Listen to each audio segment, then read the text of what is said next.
In 1987, the Rodriguez family left their small Texas town for what they called their spiritual journey. They never made it to their destination. 2 years later, something emerged from the desert that made investigators question everything they thought they knew about disappearances. This case haunted me for months. Every detail I uncovered seemed to contradict the last. What you're about to hear challenges everything we think we know about missing persons cases. Before we dive into this disturbing mystery, hit that subscribe button and the bell icon. Trust me, you won't want to miss what happens next. Now, let me tell you about the day an entire family simply vanished into thin air.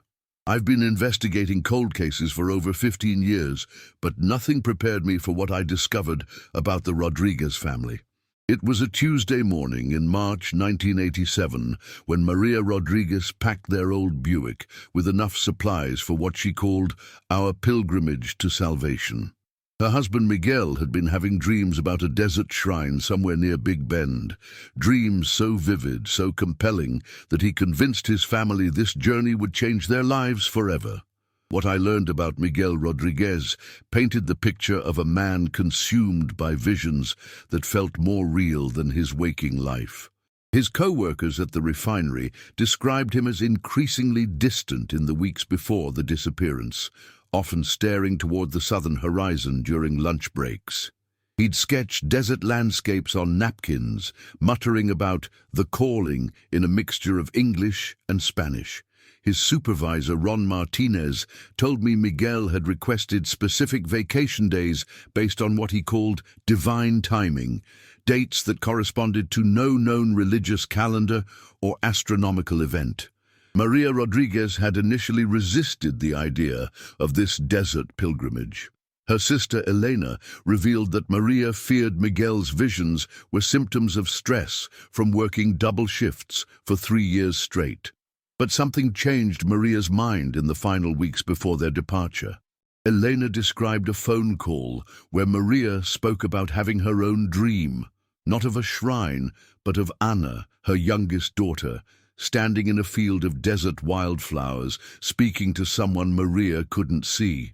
In this dream, Anna turned to her mother and said, "We have to go find him, Mama. He's been waiting so long." The Rodriguez family wasn't wealthy. Miguel worked double shifts at the oil refinery, while Maria cleaned houses in the wealthy part of Amarillo. Their 3 children, Sofia, 16, Carlos, 14, and little Anna, just 8 years old, had never traveled beyond the county lines. But Miguel's dreams felt like divine intervention. He described seeing a wooden cross emerging from red desert rocks, surrounded by candles that never went out.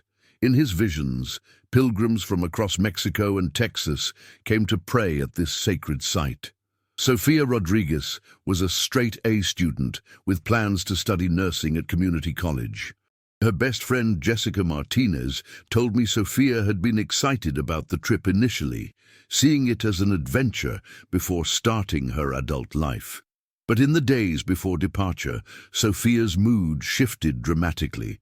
She confided to Jessica that she'd been having nightmares about the desert, dreams where she walked endlessly through sand dunes, calling for her family, but hearing only echoes of her own voice.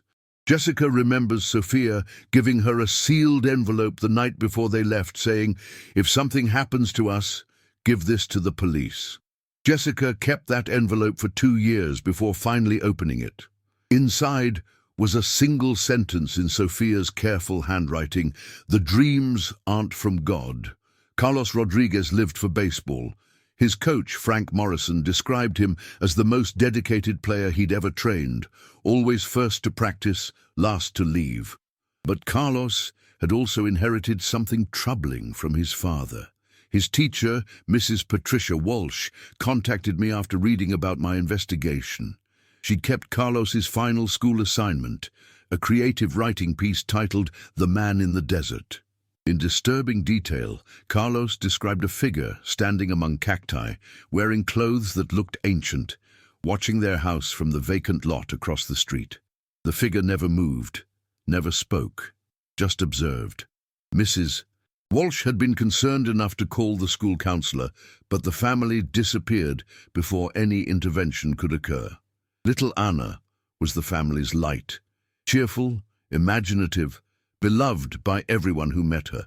But Anna had also been experiencing something none of the adults took seriously until it was too late. Her second-grade teacher, Miss Sarah Coleman, remembered Anna drawing pictures of the sad man who visited her dreams. These drawings showed a tall figure with no face, standing in various locations around their neighborhood, by the mailbox, in their backyard, watching from the school playground. When Miss Coleman asked Anna about these drawings, the 8-year-old explained that the sad man was lonely and wanted the family to come find him. "He's been waiting in the desert for so long," Anna had said. "Daddy's going to take us to help him not be sad anymore." Maria later told her sister that Miguel would wake up speaking Spanish words he'd never learned, describing plants and rock formations with geological precision. He drew detailed maps of winding desert roads, marking water sources and landmarks he'd never seen. The family saved every penny for 3 months, selling Maria's grandmother's jewelry and Miguel's hunting rifles. They were determined to find this mystical place that haunted Miguel's sleep. The preparation for their journey became an obsession that consumed the entire family. Miguel spent hours at the library, studying topographical maps of West Texas and northern Mexico, cross-referencing his dream imagery with actual geographic features. Librarian Dorothy Henderson noticed Miguel checking out books on desert survival, Mexican folk religion, and geological surveys of the Chihuahuan Desert. He filled 3 notebooks with sketches, coordinates, and what appeared to be prayers written in a mixture of Spanish and symbols that Dorothy couldn't identify. She later provided these details to investigators, noting that Miguel seemed to be following instructions from someone, though he always researched alone. Maria's behavior during these preparation weeks was equally concerning to those who knew her. Her employer, Mrs. Catherine Whitfield, described Maria as normally methodical and careful, but in the weeks before departure, she became almost frantic in her cleaning routines. Maria would arrive early and stay late, working with an intensity that seemed driven by fear rather than dedication. Mrs. Whitfield remembered finding Maria on her knees in the master bedroom, not cleaning, but praying desperately in Spanish, tears streaming down her face. When asked what was wrong, Maria only said, "We have to go. He won't stop calling until we come." The financial sacrifice the family made for this trip revealed the depth of their commitment, or compulsion. Miguel cashed out his small pension early, paying significant penalties. Maria sold her grandmother's engagement ring, a family heirloom she'd promised to pass to Sophia. They liquidated a small savings account meant for Carlos's baseball camp and sold their television, microwave, and Maria's sewing machine. Neighbors remember a garage sale where the family sold items with an urgency that seemed desperate rather than practical. Mrs. Henderson from next door tried to buy Anna's bicycle, but the little girl insisted they needed the money for gas to find the sad man. On March 15, 1987, neighbors watched the family load their car before dawn. Mrs. Henderson from next door remembers thinking how excited little Anna looked, clutching a small wooden rosary. Sophia helped her father tie a blue tarp over their camping gear, while Carlos organized road maps on the hood of their car. Miguel had traced their route with red ink, a winding path through small Texas towns toward the Mexican border. They planned to be gone for 2 weeks, following Miguel's visions to what he believed would be their spiritual awakening. What Mrs. Henderson didn't mention to police initially, but shared with me years later, was how the family's departure felt wrong from the beginning. She watched from her kitchen window as Miguel loaded the car with methodical precision, but his movements seemed robotic, as if he was following a rehearsed routine. Maria sat in the passenger seat for nearly an hour before they left, staring at a piece of paper in her hands, her lips moving in what appeared to be constant prayer. When Mrs. Henderson waved goodbye, None of the family members waved back. They seemed focused on something beyond their neighborhood, beyond the normal world of morning departures and friendly neighbors. The car itself held clues that investigators initially overlooked. Miguel had modified the Buick in subtle ways, installing additional water storage tanks, upgrading the cooling system, and adding reinforced tires suitable for rough terrain. Frank Morrison, Carlos's baseball coach, helped Miguel with these modifications, assuming they were standard preparations for desert travel. But Frank later realized Miguel's modifications were excessive for a 2-week pilgrimage. The water capacity could sustain 5 people for months, and the communication equipment Miguel installed was military-grade, far beyond what civilian travelers would need. Miguel had prepared for a journey much longer and more dangerous than he'd described to anyone. The route Miguel planned defied logical travel patterns. Instead of taking direct highways toward known religious sites, his Red Ink Trail wound through the most isolated regions of West Texas, following ranch roads and maintenance paths that barely qualified as routes. Gas station attendants in 3 different towns later confirmed the family had stopped to ask specific questions about unnamed dirt roads, abandoned mining camps, and seasonal water sources. At each stop, Miguel showed a hand-drawn map that didn't match any official cartography, asking directions to landmarks that local residents couldn't identify. The last confirmed sighting came at a gas station in Marathon, Texas, around 4 p.m. that same day. The elderly attendant, Buck Morrison, remembered them because little Anna had asked if he'd seen any angels in the desert. Miguel bought extra water, gasoline, and asked specific questions about unnamed dirt roads heading south. Morrison watched their Buick disappear into the afternoon heat haze, heading toward terrain where cell towers didn't exist and rescue services rarely ventured. Buck Morrison's account became crucial to understanding the family's final hours of confirmed existence, but his full story was more disturbing than initial police reports indicated. Morrison told me that Miguel had approached the gas station with a precise list of supplies, not the casual purchases of typical travelers, but items suggesting knowledge of extended desert survival. Miguel bought medical supplies, water purification tablets, and emergency flares. He also purchased a detailed topographical map of the area and spent 20 minutes comparing it to his hand-drawn version, making marks with a pencil that Morrison couldn't understand. What troubled Morrison most was the family's behavior during this stop. While Miguel handled the purchases with mechanical efficiency, Maria sat in the car holding Anna, both of them crying quietly. Sofia and Carlos stood beside the car, looking not excited about an adventure but terrified, as if they were being forced toward something they understood but couldn't prevent. When Morrison asked if everything was okay, Miguel's response chilled him. "We're answering a call. Some calls you can't refuse, even when you want to." Anna looked up at Morrison with tear-filled eyes and whispered, "The sad man is waiting. We have to make him happy, so he'll let us come home." Morrison watched the family leave with growing unease. As their Buick headed south on Highway 385, he noticed something that made him consider following them. Miguel wasn't driving toward any known destination. The road the family took led to abandoned mining country, territory where even experienced desert guides avoided traveling without extensive preparation. Morrison later told investigators he felt like he was watching a family drive toward their own execution, but he couldn't understand why or how to stop it. That image haunted him until his death in 1994. The Buick disappearing into desert heat like a mirage, carrying 5 people toward something that had been calling them from their dreams. When the family didn't return after 3 weeks, Maria's sister contacted authorities. The Brewster County Sheriff's Department organized search parties covering hundreds of square miles of desert wilderness. They found no trace of the Buick, no abandoned campsite, nothing to suggest the Rodriguez family had ever entered that vast expanse of mesquite and rattlesnake territory. Helicopter searches revealed only endless miles of unchanged desert, as if the land had simply swallowed them whole.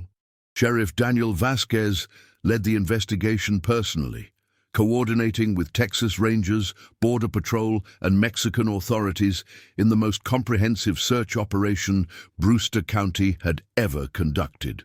Over 6 weeks, they deployed tracking dogs, horseback riders, off-road vehicles, and helicopter surveillance across 2,400 square miles of desert terrain. The search focused initially on known water sources, abandoned mining camps, and seasonal arroyos where disabled vehicles might seek shelter. Every cave, every canyon, every possible refuge was systematically explored by teams that included experienced desert guides and survival experts. What puzzled investigators most was the complete absence of any physical evidence. In desert environments, disabled vehicles, campsite debris, or human remains typically leave traces visible from aircraft for months or years. The Chihuahuan Desert preserves abandoned materials in its dry climate, and experienced searchers expected to find something: tire tracks, scattered belongings, or evidence of distress signals. Instead, they found terrain that appeared undisturbed by human passage, as if the Rodriguez family had never entered this landscape at all. The psychological profile developed by FBI behavioral analysts painted a disturbing picture of a family driven by shared delusions rather than rational decision-making. Dr. Amanda Foster, the consulting psychologist, identified what she termed folie à famille, a rare condition where delusional beliefs spread between family members, creating collective psychosis. Miguel's visions of a desert shrine, combined with Maria's supportive dreams and the children's nighttime experiences, suggested a family unit that had lost contact with consensus reality. Dr. Foster's report concluded that the Rodriguez family likely died pursuing a destination that existed only in their shared psychological disorder. However, physical evidence contradicted the psychological theory. The family's modified vehicle, extensive supplies, and Miguel's detailed route planning demonstrated rational preparation for actual desert travel, not the impulsive behavior typical of delusional episodes. Moreover, Buck Morrison's description of their final stop revealed a family that seemed aware of their danger, suggesting they weren't acting from complete psychological break from reality.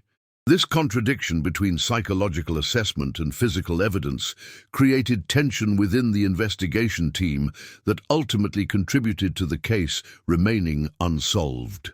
The investigation consumed months of resources. Rangers combed every known trail, every abandoned mining camp, every seasonal water source where desperate travelers might seek refuge. Local Mexican authorities searched their side of the border, questioning villagers and checking hospital records. Psychics arrived from Dallas and Houston, claiming to sense the family's presence in different locations. Each lead evaporated like morning dew on desert rocks. The Rodriguez family had become part of West Texas folklore, another mystery swallowed by unforgiving terrain. Among the dozens of psychics who contacted authorities, one case stood out for its disturbing accuracy. Margaret Yates, an elderly woman from Corpus Christi, arrived uninvited at the sheriff's office 6 weeks after the disappearance. Without being briefed on case details, she described the interior of the Rodriguez home with unsettling precision. The blue kitchen curtains Maria had sewn herself, Carlos's baseball trophy collection on his dresser, Anna's drawings taped to her bedroom wall. But Margaret's visions took a dark turn when she claimed to see the family waiting in a place between the living world and the next, calling to someone who promised to bring them home. Margaret Yates provided information that investigators had never released to the public. She described Miguel's hand-drawn maps with their cryptic symbols, Maria's final phone conversation with her sister about Anna's dreams, and specific details about the car modifications that only Frank Morrison knew. When questioned about the source of this information, Margaret became agitated, claiming she was receiving messages from the one who's been waiting in the desert longer than memory. She drew sketches of a tall figure in outdated clothing, standing among desert rocks, watching the Rodriguez house from across the street. images that matched Anna's disturbing school drawings perfectly. The investigation's most troubling development came 3 months after the disappearance, when Maria's sister Elena reported strange occurrences at the family's abandoned home. Elena had been checking the property weekly, maintaining the yard and collecting mail, when she noticed subtle changes that suggested someone had been inside. Furniture had been moved slightly, family photographs were rearranged, and Anna's drawings had been removed from her bedroom wall. Sheriff Vasquez installed motion sensors and conducted periodic surveillance, but never detected any intruders. The changes continued sporadically, always minor, always careful, as if someone was maintaining the house for the family's eventual return. Elena also reported receiving phone calls that consisted only of desert wind sounds and what appeared to be distant voices speaking Spanish. These calls came at exactly 4 p.m., the time Buck Morrison had last seen the family alive. Phone company investigations traced the calls to payphones in remote desert towns, but security footage never revealed who was making them. The calls continued for 18 months, then stopped abruptly in October 1988. Elena later told me these calls felt like messages from the family, letting her know they were still alive but unable to come home yet. As the first anniversary approached, media attention faded. Miguel's brother tried maintaining hope, posting flyers with age-progressed photos of the children. Maria's sister organized prayer vigils, believing the family would emerge from the desert transformed by their spiritual quest. But privately, most people accepted the harsh reality. The Sonoran Desert keeps its secrets. Flash floods, mine shafts, extreme weather, and dangerous wildlife created countless ways for unprepared travelers to disappear without a trace. 2 years passed. The case file gathered dust while detectives focused on more recent disappearances. The family's house sat empty, slowly deteriorating under the relentless Texas sun. Weeds consumed Maria's garden, and dust storms cracked the windows Miguel had once cleaned every Saturday morning.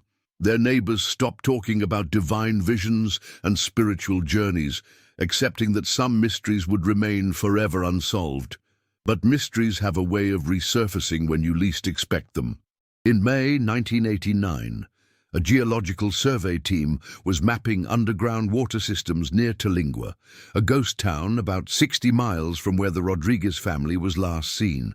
Dr. Sarah Chen, a hydrologist from Austin, was documenting natural spring locations when her equipment detected unusual metal deposits beneath what appeared to be naturally formed desert rocks. Her team began excavation, expecting to find abandoned mining equipment from the region's copper boom decades earlier.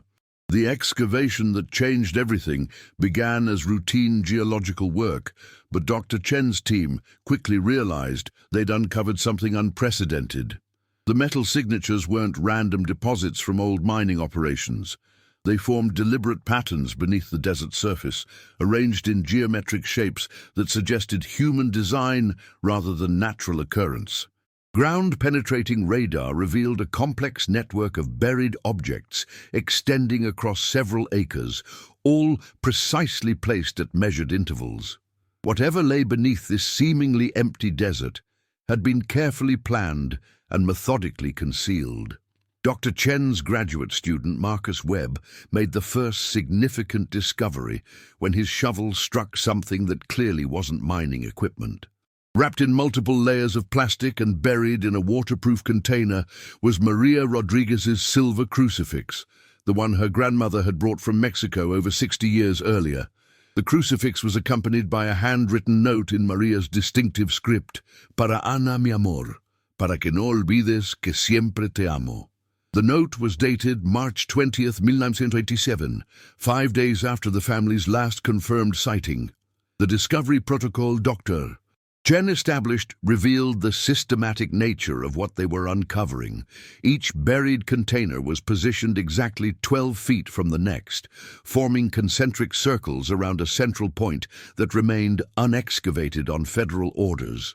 Within each container, personal items from the Rodriguez family were preserved with museum-quality care. Sophia's diary contained entries written after March 15th, describing dreams where the family walked through rooms made of desert stone, guided by the lonely man who finally found his family. Carlos's baseball glove held a note addressed to his coach. "Tell Frank I finally understand what Miguel saw in his dreams. The desert isn't empty. It's full of people who couldn't find their way home. Instead, they found something that defied explanation. Buried 3 feet beneath carefully arranged desert stones lay personal items that shouldn't have been there. Maria's silver crucifix, the one her grandmother brought from Mexico. Sophia's diary with entries ending abruptly on March 15th, 1987. Carlos's baseball glove, still containing a signed ball from his Little League team.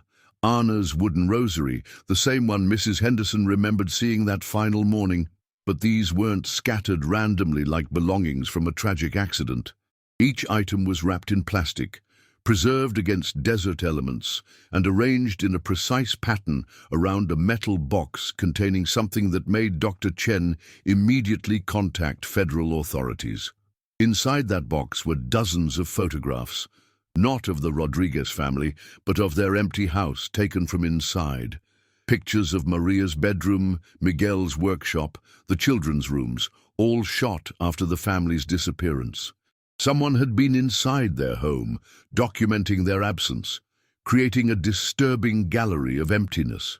The photographs revealed a level of intrusion that transformed the Rodriguez disappearance from a tragic desert accident into something far more sinister. The images weren't casual snapshots, they were professionally composed, methodically documenting every room from multiple angles. The photographer had spent considerable time in each space, capturing details that only family members would notice. Miguel's reading glasses left on his bedside table, Maria's apron hanging on its usual kitchen hook, Anna's crayons scattered across her desk exactly as she'd left them on March 15th. More disturbing were the temporal elements the photographs revealed. The images were taken across multiple visits, showing the gradual accumulation of dust, the seasonal changes in light through windows, and the slow deterioration of a home without inhabitants. In early photographs, fresh flowers still sat in Maria's kitchen vase. Later, images showed those same flowers withered and brown. The photographer had been returning regularly, documenting the house's transformation from family home to abandoned memorial. The most unsettling photographs showed evidence of the photographer's activities beyond simple documentation. Images from Miguel's workshop revealed tools arranged in patterns that didn't match how he'd left them. Someone had been using Miguel's workbench, creating objects that appeared in later photographs but weren't present in earlier ones. These objects, wooden crosses, carved figures, and symbols that matched Miguel's dream drawings, suggested the photographer wasn't just documenting the family's absence, but continuing work the family had begun. Dr. Chen's team discovered additional film canisters buried at precise intervals around the central excavation site. These contained hundreds more photographs spanning 18 months after the disappearance. The images chronicled not just the Rodriguez house, but other homes throughout their neighborhood, schools the children had attended, and locations the family had frequented. Someone had been systematically photographing every place the Rodriguez family had existed, creating an exhaustive archive of their former life. The photographs from Anna's elementary school were particularly disturbing. Images of her empty classroom desk, her assigned cubbyhole, her artwork displayed on bulletin boards, all captured during school hours when the building should have been occupied. The photographer had somehow gained access to restricted areas without detection, spending enough time to document Anna's presence in minute detail. Miss Coleman, Anna's teacher, was shown enlarged prints of her classroom and confirmed the accuracy of details she hadn't shared with anyone, the specific placement of Anna's supplies, her favorite reading corner, even her unfinished art project still taped to her desk. The photographs were dated with timestamps showing they'd been taken periodically over 18 months after the disappearance.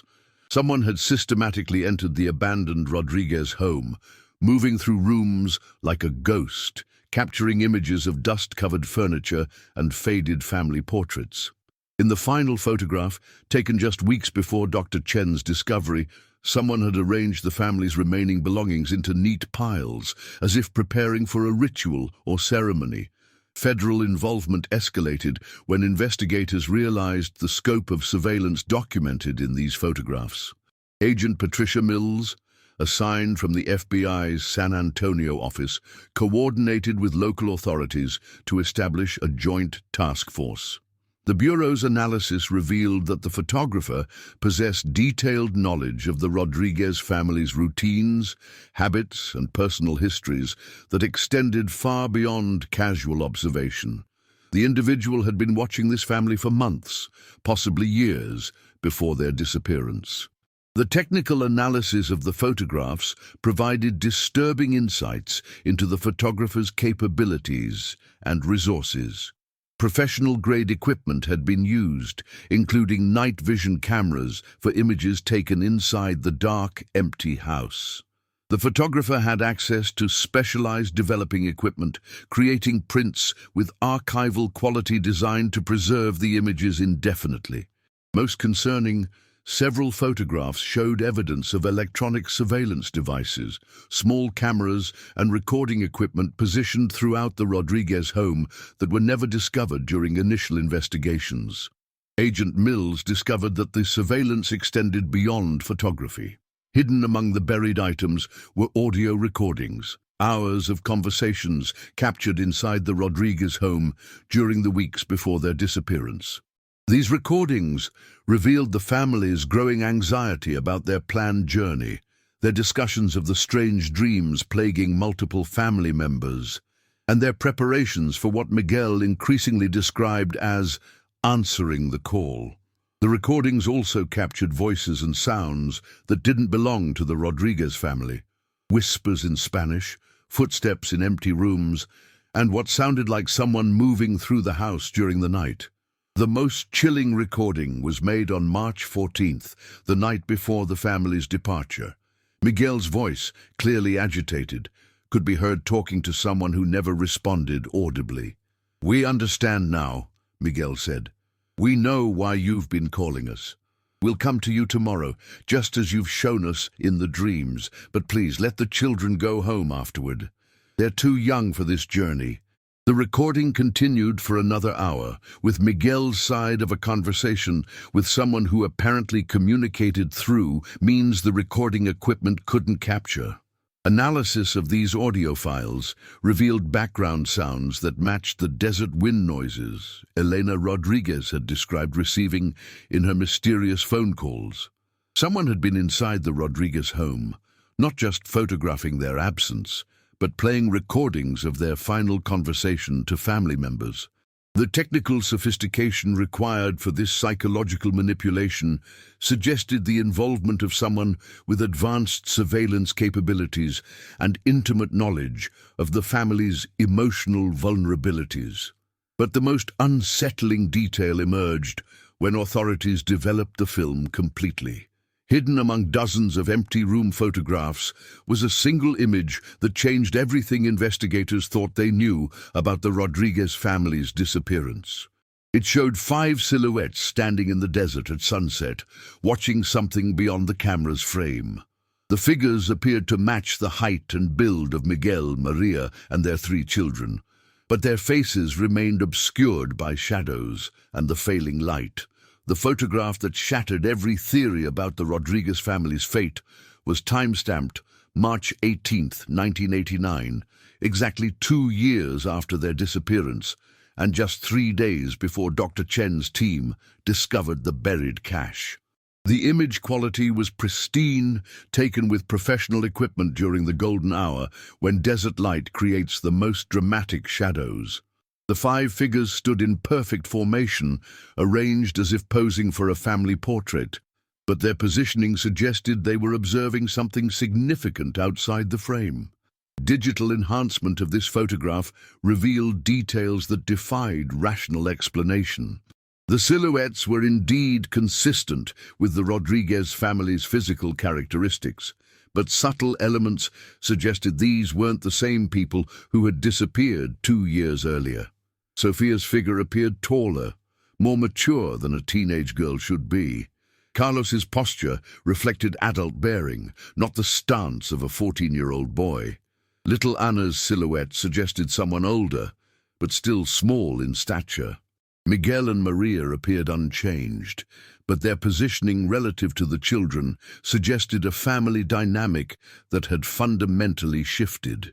Background analysis of the photograph identified the location as approximately 15 miles from where Dr. Chen's team had found the buried items, in an area previously searched extensively during the original investigation.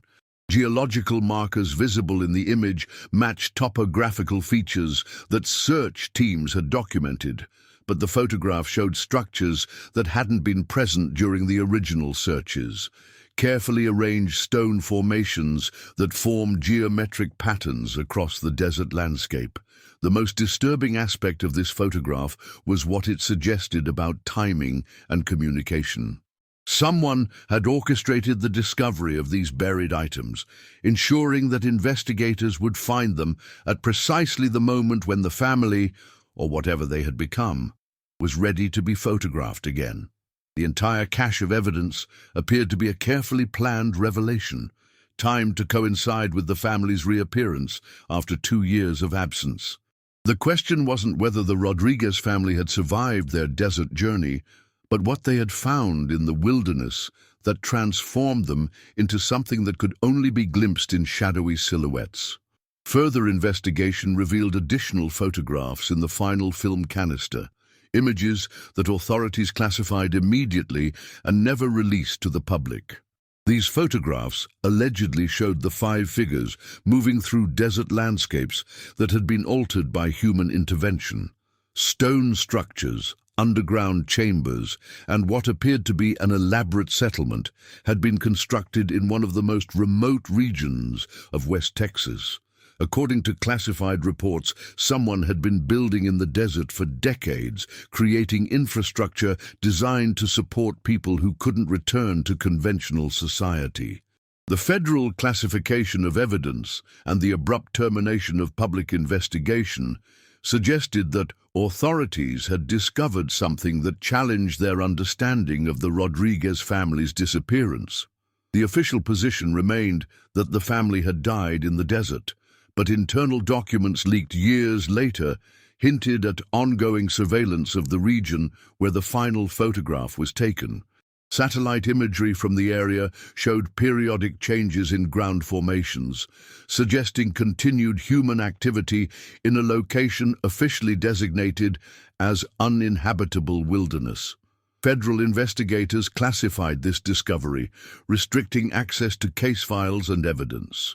Dr. Chen's geological team signed non-disclosure agreements, and the excavation site was permanently marked as environmentally protected land. Official records state the Rodriguez family remains missing, their fate unknown.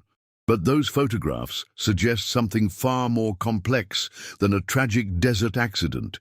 They hint at a deliberate disappearance orchestrated by someone who wanted the world to believe this family had simply vanished. The aftermath of Dr. Chen's discovery created more questions than answers, but the federal response revealed the true significance of what had been found in that desert excavation. Within hours of contacting authorities, Dr. Chen's team was replaced by specialists whose credentials were never disclosed. The original geological survey was terminated, all equipment was confiscated, and the site was declared off-limits under environmental protection laws that were enacted specifically for this location. Elena Rodriguez, Maria's sister, was contacted by federal agents who provided her with a settlement that ensured her financial security for life, contingent on her agreement never to discuss her family's disappearance publicly. Elena accepted the arrangement, but not before sharing crucial information with me that authorities had tried to suppress. She revealed that the mysterious phone calls she'd received had resumed briefly after Dr. Chen's discovery, but this time the calls contained clear voices instead of desert wind sounds. In these final phone calls, Elena heard her sister Maria speaking directly to her. "Elena, we found what Miguel was looking for. We found the place where lonely people don't have to be lonely anymore. We can't come back to that world, but we wanted you to know we're safe. We're finally safe." The calls came from the same desert payphones, but phone company investigations revealed something impossible. The calls were made simultaneously from multiple locations across hundreds of miles of desert territory. The federal classification of evidence ensured that public knowledge of the Rodriguez case would remain limited to the official narrative of a family lost in the desert. But the buried cache represented only the beginning of a larger mystery that extended far beyond one family's disappearance. Intelligence sources suggest that the Rodriguez case was connected to other unexplained disappearances across the southwestern United States. Families, individuals, and entire communities that had vanished under circumstances involving shared dreams, desert visions, and the influence of someone or something that existed in the wilderness beyond government oversight. What I discovered during my investigation was that Miguel Rodriguez's dreams weren't unique. Similar visions had been reported by missing persons across Texas, New Mexico, Arizona, and northern Mexico for decades. These individuals all described the same figure, a tall man in outdated clothing who appeared in dreams, calling people to join him in the desert. Those who answered his call disappeared, leaving behind evidence of careful preparation and voluntary departure. Those who ignored the dreams reported that the visions became increasingly vivid and compelling until they could no longer resist the summons. The desert shrine Miguel had envisioned may have been real, but not in any conventional sense. The evidence suggests he and his family found what they were seeking, a place where people who couldn't find peace in ordinary society could exist outside the boundaries of normal human experience. Whether this represented salvation or something more sinister depends on perspective, but the Rodriguez family's story reveals that some disappearances aren't tragedies to be solved, but transformations that authorities prefer to classify rather than understand. What haunts me most isn't what we found buried in that desert. It's what we didn't find. No car, no campsite, no physical evidence of the family's final days. Just preserved memories and surveillance photos taken by someone who understood exactly what happened to Miguel, Maria, Sofia, Carlos, and little Ana.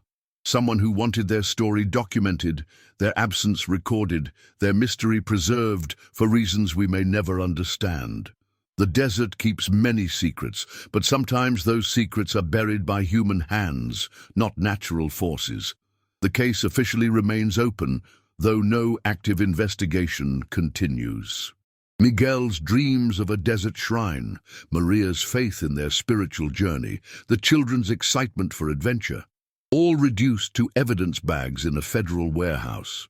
But somewhere in that vast Texas desert, answers wait beneath the sun-bleached rocks and endless sky. The Rodriguez family's truth lies buried deeper than any geological survey will ever reach, protected by silence and the kind of secrets that make people disappear without leaving footprints in the sand. What do you think really happened to the Rodriguez family? Were they victims of the harsh desert or something far more sinister? Leave your theories in the comments below.